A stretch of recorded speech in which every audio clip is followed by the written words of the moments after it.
Who are the coolest dudes on the planet? United States veterans. What's the coolest sport on the planet? Pro wrestling. And what would be the coolest podcast on the planet? That would be this one.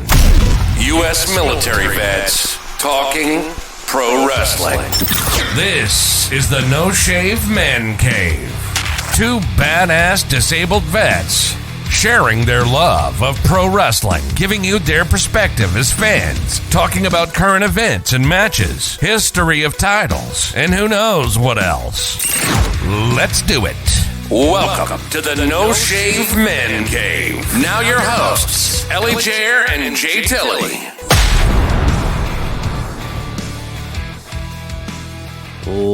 Ladies and gentlemen, boys and girls, wrestling fans everywhere, as the Buffer Sons say, it's time. You have joined us here in the No Shave Man Cave. I'm Ellie Jair.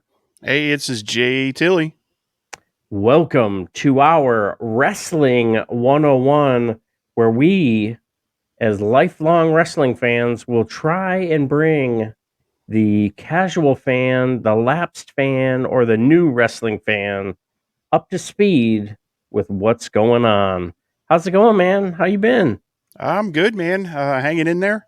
Wanted to do this one for sure because I like the idea of, well, as we know, we use terms, being longtime wrestling fans, that a lot of people are like, huh? Like my wife asked me the other day, she's like, who's face? What are you talking about? He's on the A team. No. You guys talk about face on wrestling. I'm like, oh, that means baby face. She goes, yeah, who's that? I'm like, well, that means good guy. Oh, so I thought doing something like this to kind of go over some of the terminology that I don't want to say inside baseball, but a little inside baseball on the terms. Yeah. Hopefully we don't piss off any of the old school, wrestling people that want to keep that stuff kayfabe, as they would say. Boom, kayfabe. Which is one right there. So kayfabe, for those that are wondering, is secret. They try to keep it on the kayfabe, not quite. Not lying, but not very, very transparent, let's say. So, yeah.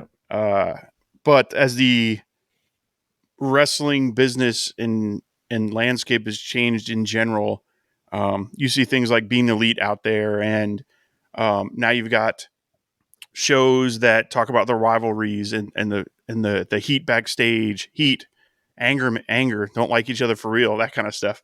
So I think it's okay that we cover this. I will never use the F word, being the fake word. So we'll never use that. Scripted, maybe. Planned.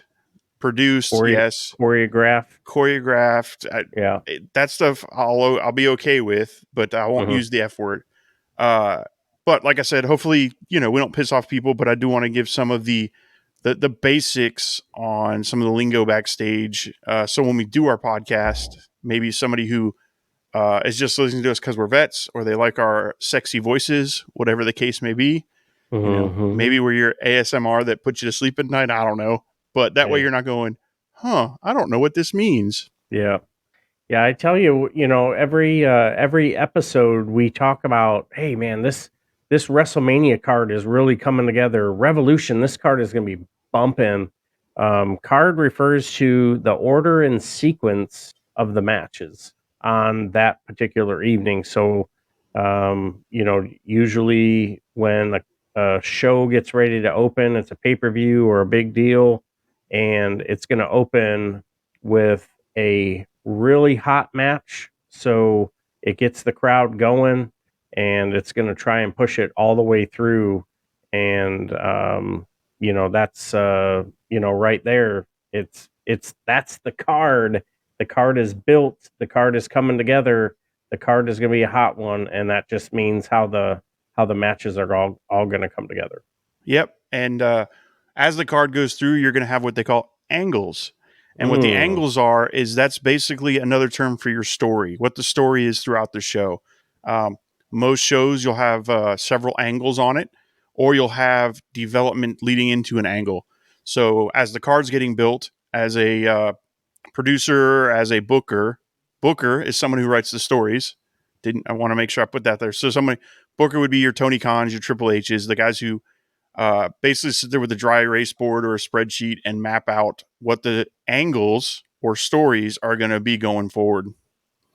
Absolutely. That's a good one because as as they're moving through the card and the story that they're telling, which is how the match is progressing, if they've been in a story for so long, then they have to have a blow-off feud or a blow-off match for that feud. So the blow-off is the final match to end their program, which is what they've been in for a determined amount of time. And now it's time for both of those wrestlers to either move on to their next program or go away, which means they're going to get written off of TV for, like with Chris Jericho, he'll go away for a little while because he's got other extracurricular activities with his band Fozzy. Yep. And then each angle, card, story, all that leads into the in-ring psychology. And that's how they structure the matches. So I'm going to hit 3 of them here on this one. So you have the in-ring psychology, and that is the story in the match. In that story is usually a face or a baby face, which are your good guys. And then you've got your heels, which are your bad guys. So every card has an angle. Every angle is going to have a heel and a face. They're going to probably have a blow off, or it could be the start of a feud or angle. And in that, they're going to show their in-ring psychology to kind of go through how the match is structured, what they're going to do. Prime example was MJF and Danielson. The in-ring psychology on that one was a 60-minute Iron Man match where Danielson targeted MJF's knee, and he had to work through a knee injury, and MJF targeted Danielson's shoulder, so he worked through the shoulder angle. So not only did they have a long program or angle, they had a blow off at the end of a card, and it was a face versus a heel with in-ring psychology. See how it all kinds of comes together? We start to build it all together. But the question was, or is, who went over and who got over? So who went over means that MJF won the match, but with the dedication and the work that Bryan Danielson did, and he built the love and the admiration of the fans because they were emotionally invested. He got the love, and Danielson didn't get the win, but he got the love from the crowd, so he ended up getting over. Would you say when he got over, he got a pop? Oh my Lord! Dang! Who else gets a pop is John Cena when he comes to Beantown, because that's his hometown, or when Sami Zayn showed up in Canada, and the pop is how loud the crowd is or how excited they act when their favorite wrestler shows up or superstar. So heel and face. Heel is the black hat. Face is the white hat, just like JT said with the good guy, bad guy. And pop traditionally refers to the cheers, the admiration, the we love you chants, the this is awesome for the good guy. The opposite is heat. So when you get the heat from the crowd, that's the you sucks. That's the F off Roman chants that Roman Reigns got. That's the unbelievable amount of booze that MJF got for throwing tequila in a kid's face. That's the booze and the you suck chants that Chris Jericho got when he was pouring beer on CM Punk in their feud. So that's the heat and the heat and the pop. So that kind of tells you what those are. That's awesome. Yeah, and then you've got some of the wrestlers that go away. So trying to think of some most recent ones. So I think a good one here with Revolution, Jericho ended up doing a job for Starks. So Starks ends up winning the match. Jericho allows Starks to win, and in turn, he ended up doing the job to get Starks over. So now the face gets the pop, and he was able to get his finish on him as well. And by doing the job, you mean he lost, right? Correct. Yep. So they also have a term for somebody that loses a lot. So you've got guys they call jobbers. So the jobbers are the guys that I'm not going to call any of them out, but you do have those people in wrestling who lose pretty much. Baron Corbin right now, we can call him a jobber. Yep. It's part of his storyline, his angle. He is right now a jobber. He's lost the last 3 matches, and he's going to continue to probably lose for a while based on whatever the angle is they're going to go forward with him. Right. One of the terms that they used to use prior to the term jobber was enhancement talent. And one of my favorite enhancement talents was out of Tennessee, and his name was Jake the Milkman Milliman. And this guy was a WWE mainstay, and he was right along with the Mike Sharps and the Brooklyn Brawlers. And for those of you who don't know, Brooklyn Brawler is in the Hall of Fame. So good on him. So yeah, so the jobber enhancement talent, those are the ones that generally don't walk away with the win very much. They're not known for being in a program. Program would be a sequence or a series of matches that would build up to a title win or a hair versus hair match, that kind of a thing. So yeah, Jake the Milkman Milliman. Damn, that was a jobber. Yeah. So another thing we'll talk about is shoots and works. So what a shoot is. Well, I'll start with work because that's probably easier to go through. So a work is anything that is scripted to go on. So a promo, let's say in the ring where they've agreed to terms, like you can talk about this, and this. That's a work. Movement in the ring, and how they work with each other. They work. It's working. It's kind of an easy way to remember. A shoot is when they go off script and start to make it real. So I think, again, MJF and Danielson, just because it happened, I think he took an elbow or a knee to the face because he swelled up with that Easter egg and busted open. So that was a shoot. Now, not all shoots are purposeful or intentional, but it does mean that it's legitimate. Like Hangman got shoot knocked out against Moxley a while ago. I mean, if it was a work, that was a hell of a work, but he got knocked out to where he was concussed and didn't know what was going on. So that's the difference between a shoot and a work. Then they've got, to combine the two, a worked shoot, which is kind of what they turned the Moxley Hangman feud into, where it was a legit shoot that knocked him out, but they ended up turning it into part of the storyline and part of the scripted to become AEW in general is good at worked shoots. So there's that bit of realism into it. So in other words, a regular work would be the boogeyman showing up with the just the grossness and the worms out of his mouth. Like he's obviously not really the boogeyman, so he's a work. A shoot would be Ken Shamrock, who was a true, or even Brock Lesnar, or any of those guys that are legit MMA fighters. They could shoot, get in there and fight. A work shoot would be kind of a combination of what Brock Lesnar would do with Omos. Obviously he's going to go in and they're going to work together, but he could hurt him if he wanted to. Yeah. And one of the things that Brock Lesnar is really good at is no selling, which he'll take a shot or he'll take a suplex or he'll take whatever, and he'll just pop right up.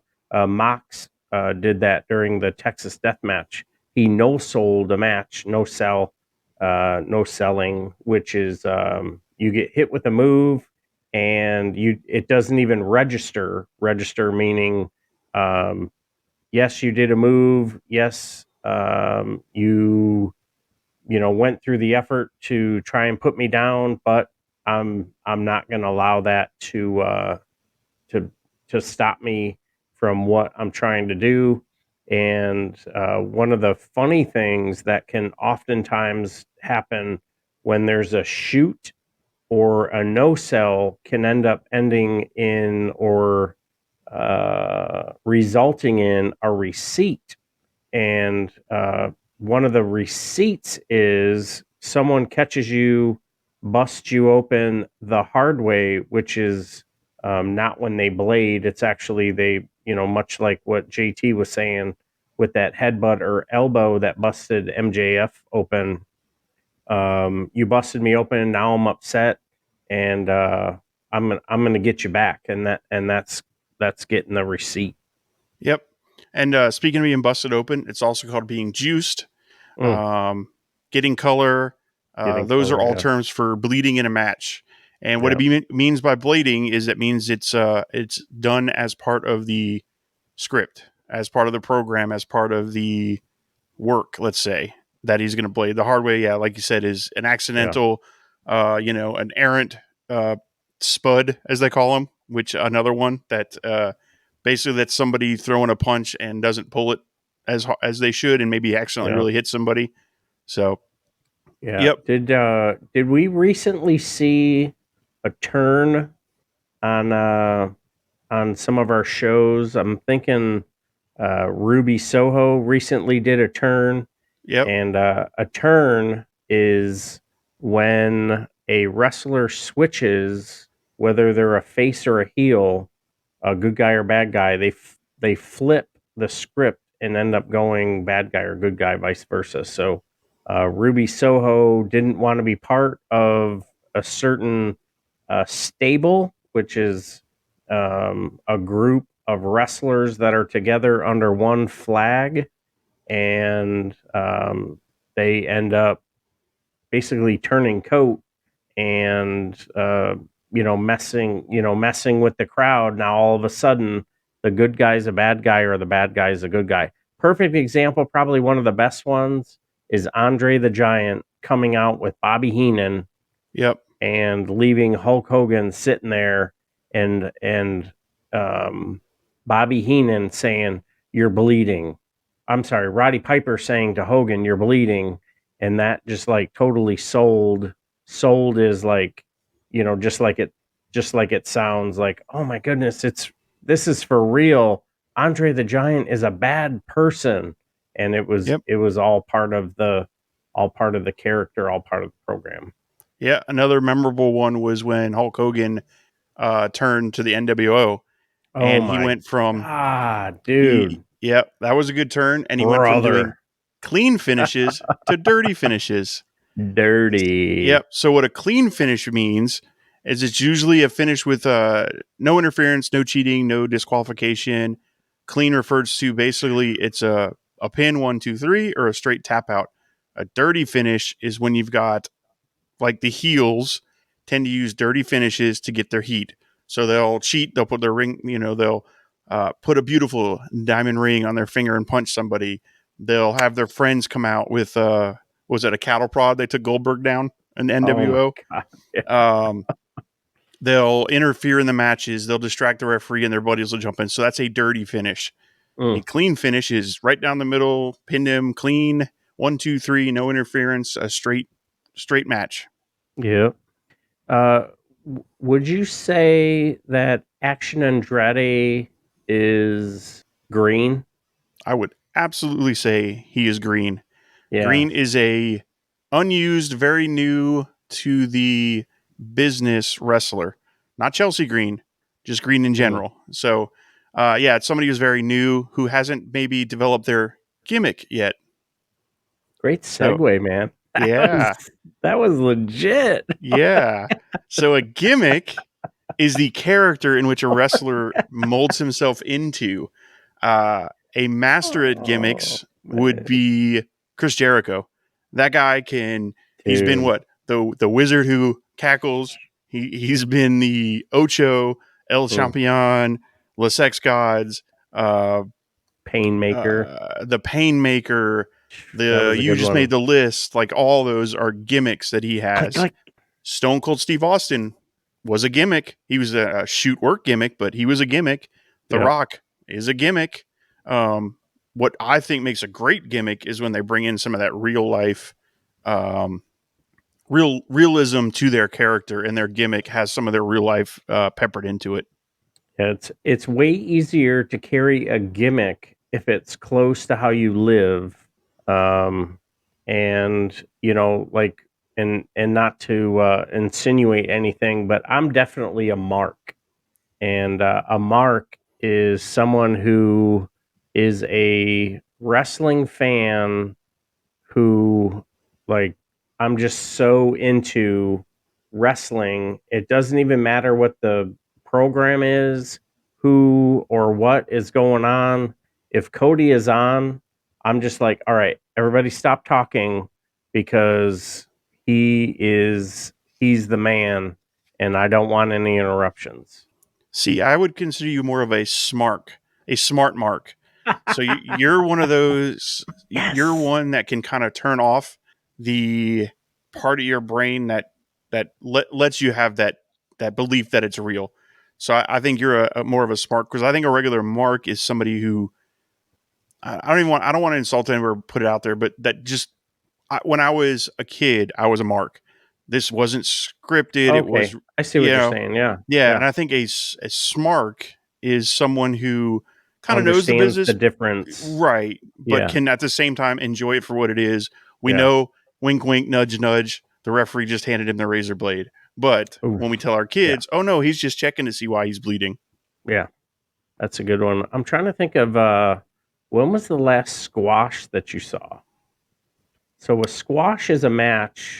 Oh, you know what? A perfect example of a squash is the first night that WWE was on Fox, and Kofi Mania had been running wild, and Brock Lesnar ends up showing up on Fox. And 8 seconds is how long Kofi lasted against Brock Lesnar, and he completely got squashed after a title run. I don't want to undersell the significance of his title run, but yeah. So a squash is a extremely short match that ends with one performer not being able to even put in any offense against another wrestler. Another example would be Belair getting squashed when Becky returned and ended up winning the title. So, yep.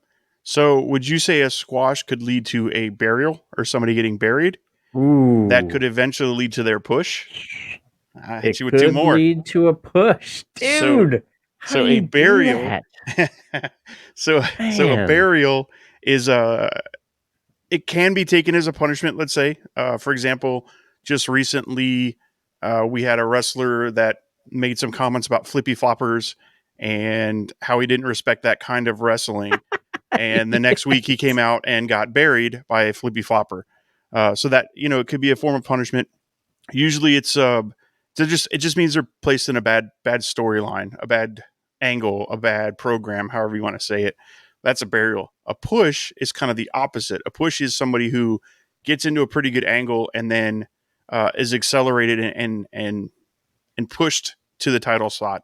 One of the ones that I think of that kind of is an interesting one that's a burial and a push was Bryan Danielson in WWE when they tried to bury him, but the fans wouldn't let him, and it became a push.